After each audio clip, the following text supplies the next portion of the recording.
Hi y'all, it's me Selena and I'm trying to make this video short.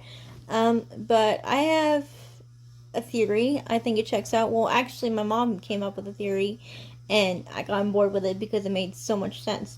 So it's really my mom's theory, but I have this theory too ever since she brought it up and she pointed this out to me.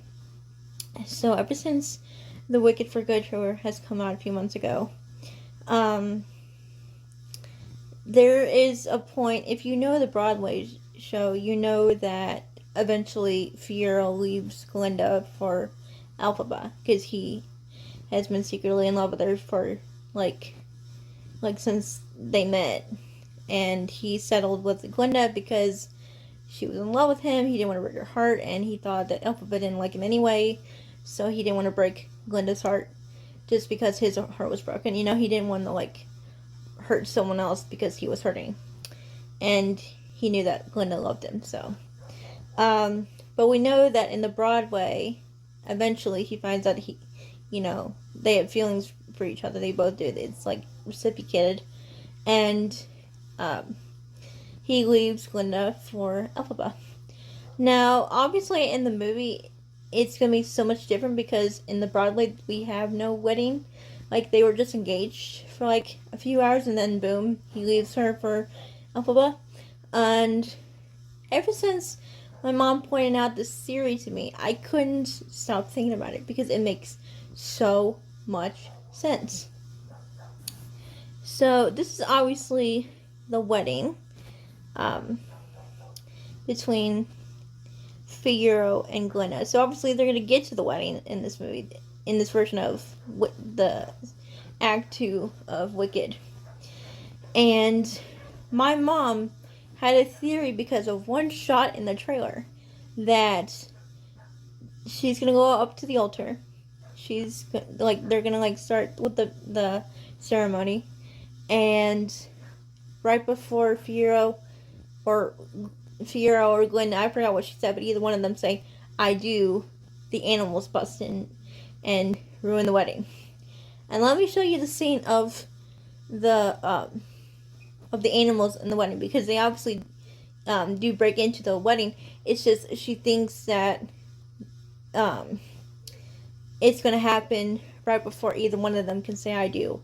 I think she said before Fiero said I do, but I could misremember it. I don't know for sure, but she meant one of them. So let me show you the scene. I have changed.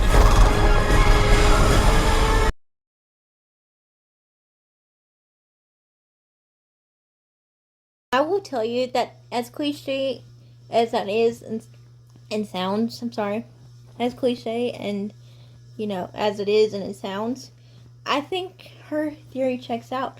I mean, think about it.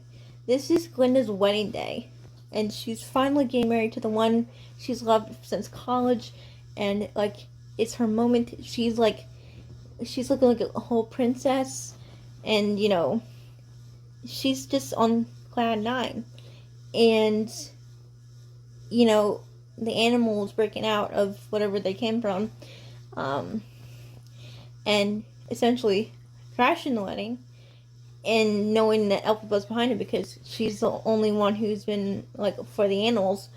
This is gonna be really heartbreaking for her, and it's gonna especially hurt when she finds out that Fiero has always loved Elphaba.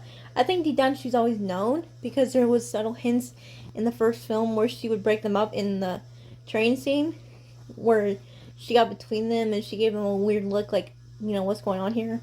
But this is really gonna be heartbreaking for her when he finally does leave her for Glinda. And I'm gonna tell you one thing. I remember when I was 9 years old. Yeah, I was 9 years old, and I was obsessed with Twilight. I know this is not really the same subject, but hear me out.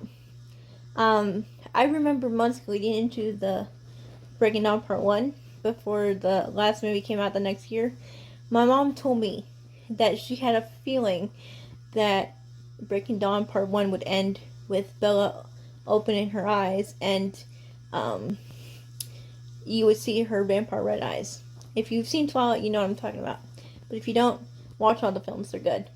Yeah, they're kind of cringy and funny, but I grew up with them, so I am biased and I love them. But that is exactly how the movie ended. And she said that she'd been talking about it to her friends for months. She didn't tell me, and I remember watching the ending in a bit, and the music hit, and I jumped out of my skin because I didn't expect it to happen. But she saw it coming for months, and we had a Twilight friend that around that time who shared the love of Twilight. She told me this, like, she saw it coming. She told our friend at the time, and that's what happened. So my mom's always been good about seeing these little things. I don't think she's way off on this if you really think about it, because it really will hit home, and it really hit Glenn even more, because not only is her wedding day completely ruined, but the man she loves is running away on her wedding day for her best friend. I mean, it's gonna make it so much heartbreaking for her. And yeah, it was heartbreaking during the Broadway, but it you didn't get to see a wedding because the second half of the Broadway is pretty rushed. But she finally got to where she wanted. She told Elphaba in Act 1 / the first movie that she was going to marry Fiyero after the Ozdos. And this was her dream since college. And she finally got it, and then it was just taken away from her. So that would really make it hurt even more, and that makes her revenge. I believe she gave Dorothy the shoes as revenge, because Elphaba took fear away from her, so she might as well give Nessorose's shoes to Dorothy and make her feel the way that she felt when Fiyero left. So yeah, I think this theory checks out. Let me know what you think, and bye.